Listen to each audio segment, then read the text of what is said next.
each one of the banquets, we all get to come up and say a little something about each guy, and in my quick kind of memories and things like that. First is Jacob Fulton.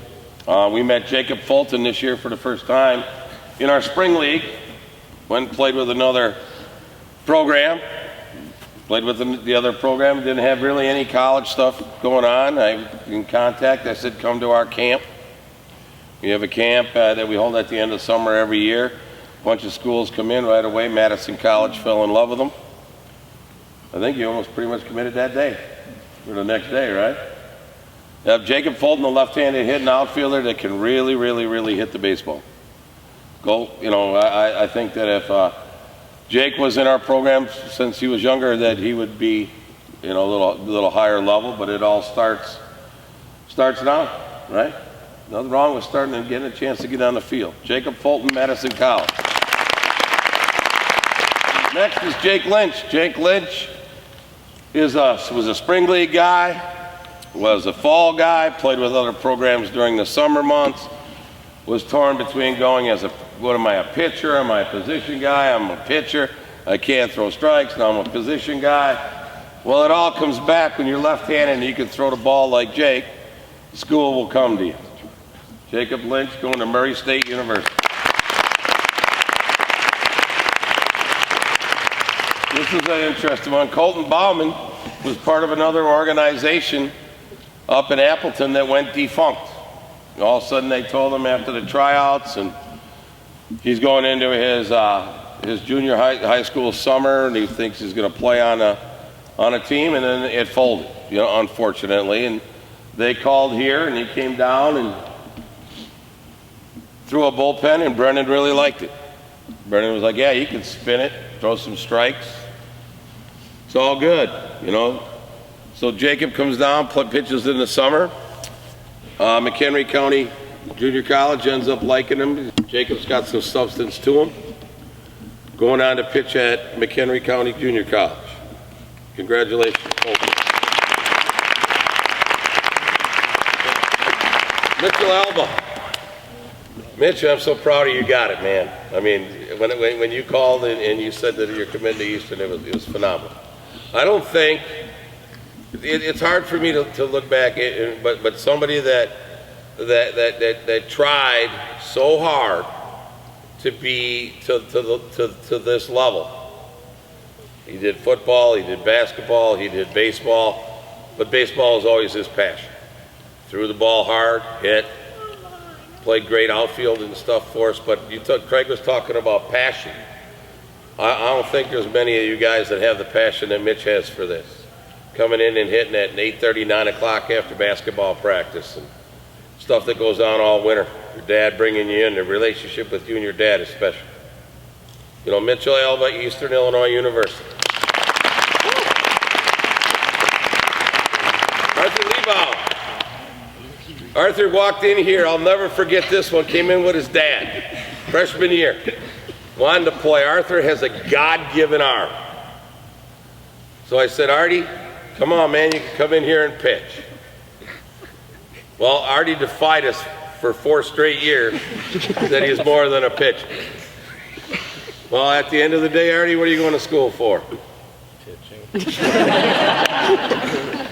But Artie's been fun, man. I mean, here's a kid that just comes out every day. He's a joy to have around, man. There's no doubt about it. There's one Arthur Liebau in this world, and that's it. I love you to death, Artie. Congratulations. Jonah Ronsky. What can I say, Jonah? I mean, when you said that you were committing to Emory University, and you have a chance to play baseball there, we've had 2 kids that have gone on and played at Emory. Both had the same capabilities and stuff of Jonah, but they chose their college in their direction for what they're going to be when they're 35, when they're 30. Both of those guys, Josh Barrett and Jim Elms, that have played here and went on to they're 31, 32, 33 years old right now, and they're ready to stop working. They've made enough money through their connections and the education they got there. So It's a great fit for a great kid. Congratulations, Joe. Next one, Cooper Griffiths. Never forget this, man, Nash Park. First day, Cooper comes in and trying out everything at Nash Park, and nobody liked it. And I'm like, hey, man, this guy can really throw the baseball from first to third. I says, I think he's a pitcher. And I was like, Cooper, do you pitch? He said, no, not really. So, but I saw his arm work from first to third base, and next thing you know, he's the hardest throwing guy we got. So he turned in and finally agreed. Was it your second year here that we're going to be a PO, Coop? Oh, yeah. He says, I had enough. I'm putting down the bat. I'm going to pitch. Cooper won a bunch of big games and stuff for us over those 3 years, over those 3 seasons. He had several junior college and Division II and Division III offers. I was surprised that when he committed to Rend Lake, but it was a fit for him. Give you all the credit in the world for that, Cooper. You felt a school that was home, and you got big stuff coming in the future. Hopefully pro ball, man, after 2 years. Congratulations. Next one's A.J. Vukovic. Met A.J. when he was 10 or 11 years old. Came in and did our hitting classes for 1 year. Then we didn't see him for a couple years, and then he was 14 years old, came back in the door.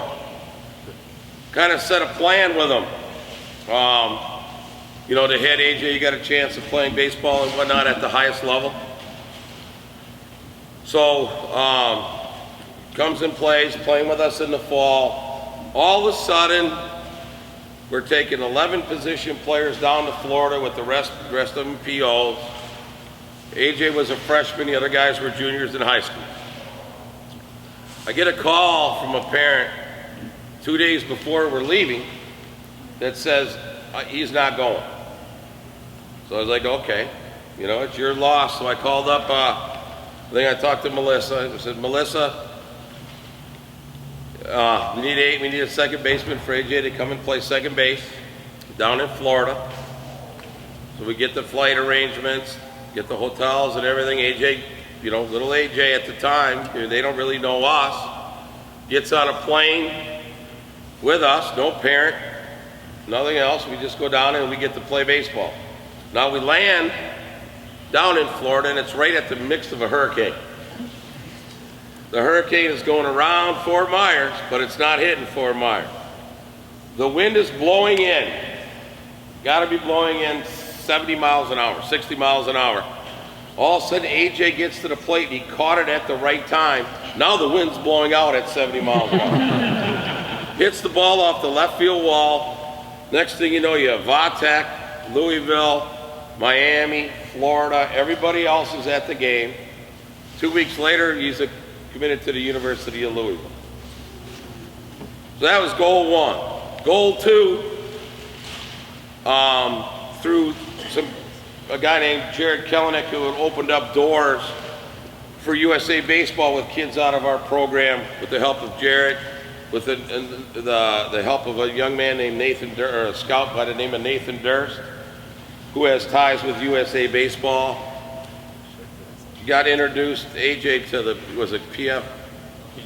PDP development program, went to a workout with those guys and was chosen on to be one of the top 40 players in the country to go to Florida this summer for a month, a chance to make in the US 18 and under team.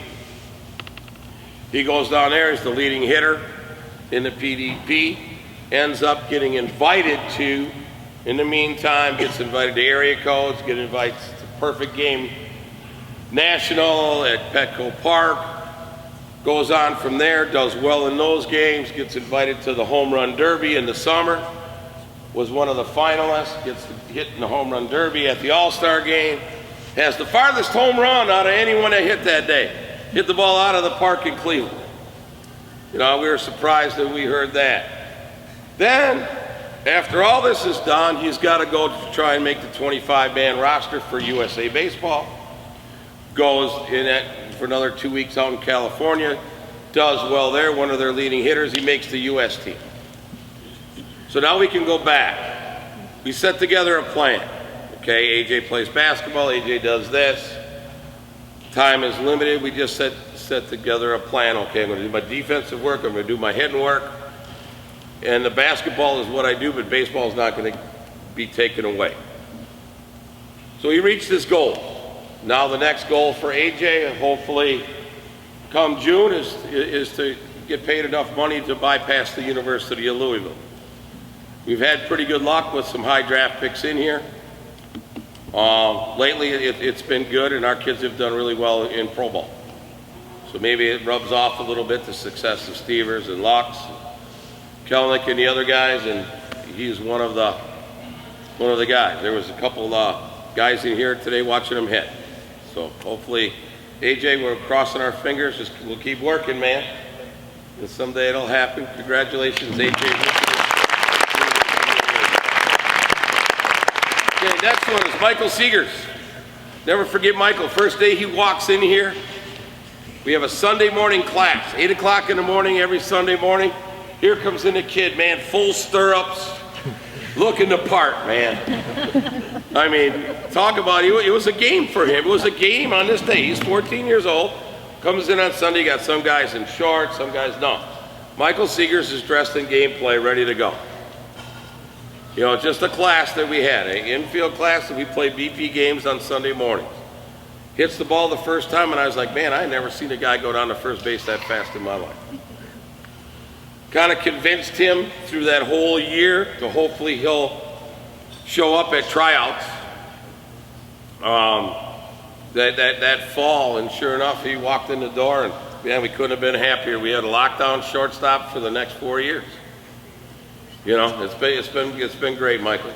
Michael's attending the University of Iowa. Congratulations.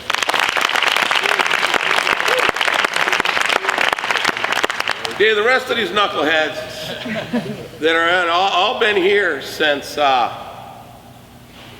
mean, some have been here forever, man, and you 6 have been special, man. All the arguments or whatever we've had in the hitting upstairs, and, you know, why are you late, where were you today, you know, it's been special. Remember back in the day, you know, Blake came in to hit, and I was like, Blake, you still got your hockey stick in your hand. The swing doesn't work like that.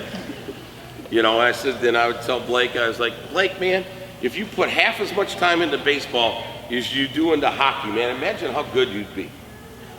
You know, because at the time, 13 and 14 years old, up to 15 years old, Blake was a national level hockey player. Club hockey and everything else. Then one day he comes up and says, I'm going to be a baseball guy. I'm like, okay, so he retains his hockey skills just to his high school season. Well, last year, Blake won the state high school hockey tournament, and he was the player of the tournament. So hockey didn't get too far away from him, but we are sure so glad, man, that Blake stuck it out with the baseball, and along with him and Jonah were our backstop catchers for the last 3 years. Blake here at Linwood University.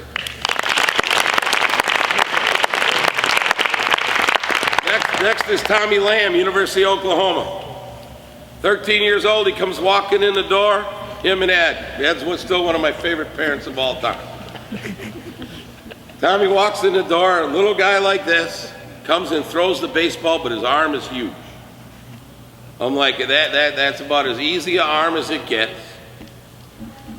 Just throws. Throws the baseball, gets guys out. Throws the baseball, gets guys out. Problem with Tommy is once again is, man, I'm a center fielder, RJ. I could be a two-way guy. I was like, okay. Now, we don't mean to take the bat out of people's hands that are somewhat two-way guys or not two-way guys, but the way that the recruiting and stuff works with us. Now, if I go play 6 games in the outfield and in the 7th game I'm going to pitch, I'm not going to be as good as I can be on the mound. Tommy, stand up. Okay, Tommy's not the biggest guy in the world right now. So you got to imagine what he was like at 14 and 15 years old. But he threw the ball 84, 85 miles an hour as a 15-year-old. One thing that he agreed upon is he comes up, he says, I just need to pitch. It's pretty tough to be that. And from that day on, moving forward, there he goes. Tommy Lamb is attending a Big 12 university at the University of Oklahoma, one of the richest traditions in baseball history at the college level. Playing for a good friend of mine in Clay Overcash and in Skip. But congratulations, Tommy. Okay, Gunnar Doyle, another one that walked in the door with the rest of these guys. It's been special, Gunnar, and I think that Gunnar's probably reached the wrath of me more than any kid in our program. Pretty much. It's true, man. I mean, I was hard on Gunnar, from the way he threw the baseball to the way that he would hit. But as you guys can attest, that's a special bat. You know, I mean, it is a special way to go. And they were one of the first recruits that Madison College went after, was Gunnar this year. They couldn't believe that he wasn't already committed, and when he wasn't, you know, they was one of their guys. Here's a perfect example of, you could call it takes a little bit of nuts as a parent. You can take it however you wanna look at it. Gunnar had a couple of Division I offers. Okay, he really didn't like the system that we go across to these people. Number one, when I make a college decision, and most of you guys have heard this through the email chain, number one is, can I live in that place for 4 years? Is a place that I can live? Can I live in that environment? Number two, does it have what I want in a degree? Number three, is the coach, the staff, and stuff that's there, is that a place where I can see my son getting along with the coach? Is the coach a tough guy? Is the coach a really soft guy? Is the coach, if my son is sick, going to take care of him? There's a lot of ways to go. Number four would come to baseball. Does it have a winning program? Well, I got pretty much the Gunnar down to 4 on these places, and neither one of the schools that were recruiting him that he had offers to were winning programs. So instead of saying, oh man, I can get money to go be a Division I guy, I want to go to a program, man, that kids have success and win and go on and have a chance to play at the next level. So when Madison College calls, we've had a lot of players, a lot of our staff here and stuff have went on from Madison College to be drafts, to be at the College World Series, to gain degrees and everything else. So you have to give a young man credit, and it's not going backwards, Gunnar. It just shows that you have meaning and substance to yourself. Congratulations. Next one's Colton Coleman. He's going to Central Michigan University. Now this goes back when Colton was this big. Okay, with one of our first classes, the 2001 graduating class, or 2000 graduating class. I've known Colton's dad, Nick, forever. We're down playing at Lincoln Park. You probably remember. Nick comes up there with his son and is watching these guys play. And I'm like, hey man, Nick, someday you got to get your son over here to play if he's half as athletic as Nick was. So sure enough, 11 years old, 12 years old, right, when you started? 12 years old, walks in the door, big kid with natural infield type actions. All of a sudden, Colton started to grow, man. Stand up now, Cole. You know what all the area code guys and all the pro guys said about Colton along the way was body beautiful. You know, I mean, just to have that, to be able to run, to be able to throw, to be able to hit the ball like that is special, Colton, for a kid your size. So once again, I'm going to miss you, man. It's been fun. I'm going to miss you, RJ.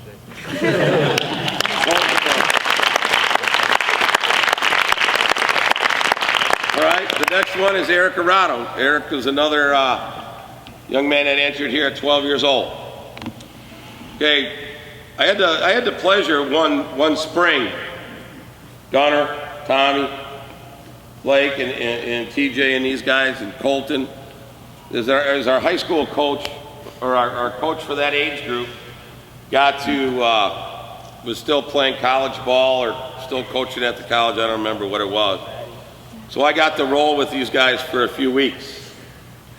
Remember when the Rock, the little rock place up the street first opened, I'm there, we're playing against the team, and the first at bat I worked out with Eric and practiced with him, but the first game at bat I saw, he hit the ball into the parking lot in the right field wall, and it was against, the Vipers team. Yep. I'm like, oh my God, and I said to myself that time, there's a kid that's got a chance to play in the big league someday. He was one of the better hitters that we've had in our program's history. Hit the ball to right field, hit the ball to left field. Great infield actions. Another kid that is a legit two-way guy, dominating on the mound, but I still feel he's a better position player than he is a pitcher. Another one that's chose a college for reasons. Eric had Division I offers and whatnot from schools that were a little further away from here, but Eric is also close with his family. So versus a 7 to 8 hour drive, I'm taking a school that's a 3-hour drive, and they can all come down and watch me play. So decisions are made. He's going to go play for a good friend of mine in Mike Kunagonis at Northern Illinois University. Congratulations.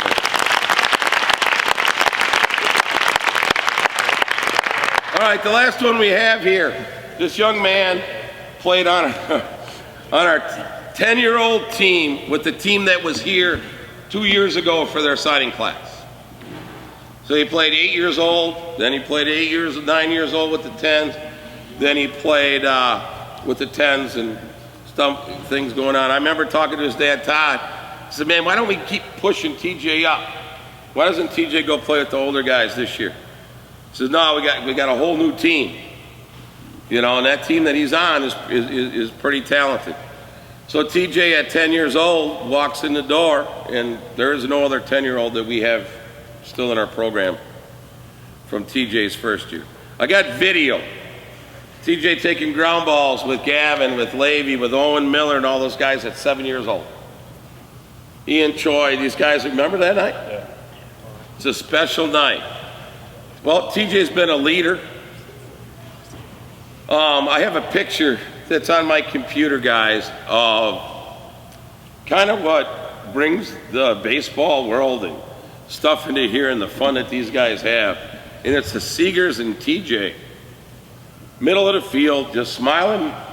No one even knows why if we're winning. but they're smiling ear to ear.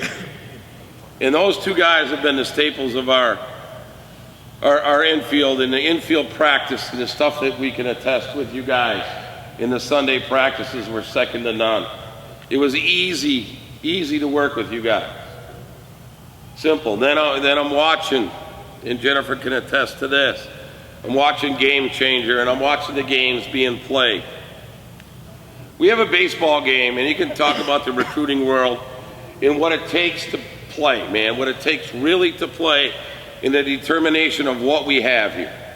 We are playing against our rivals, the GRB Rays group, up at Wisconsin Dells. They have a big Vanderbilt commit on the mound. We're playing without AJ.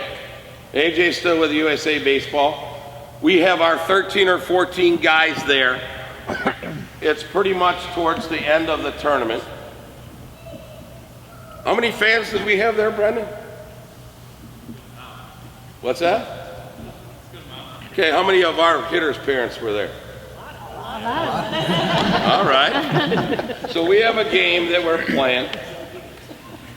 And we get to play them. We have Tommy Lamb, once a true hitter's guy, against their Vanderbilt commit. End of the game, the score of the game is 8-1.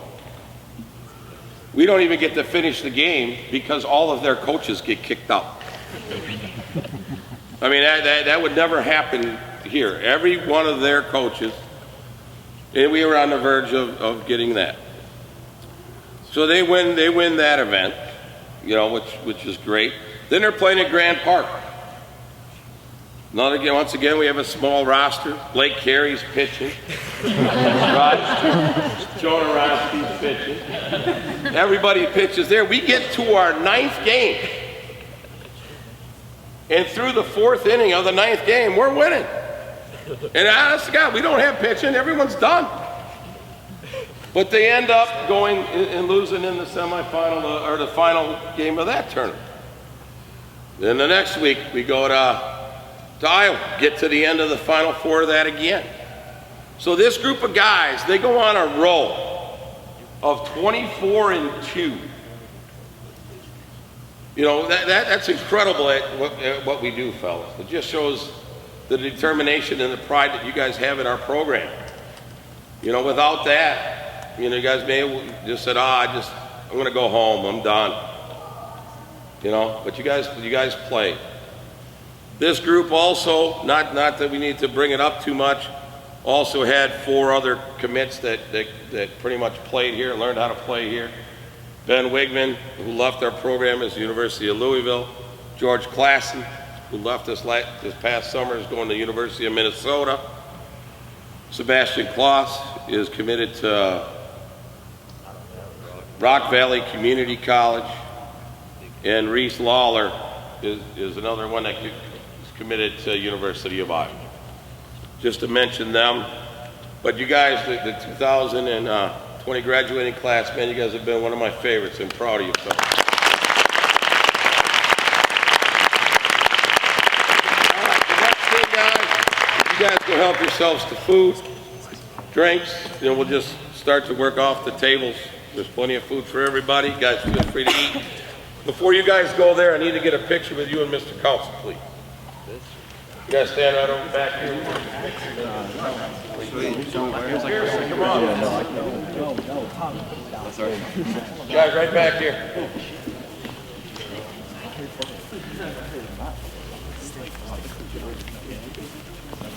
Get you back here, guys.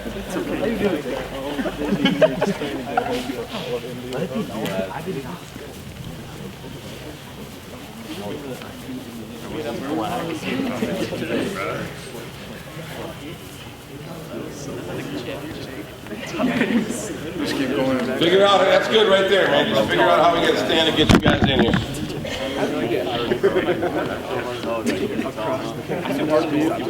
Make sure there's no faces hidden. Kind of round it out.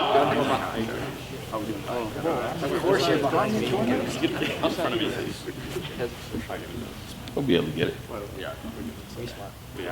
You don't let you smile?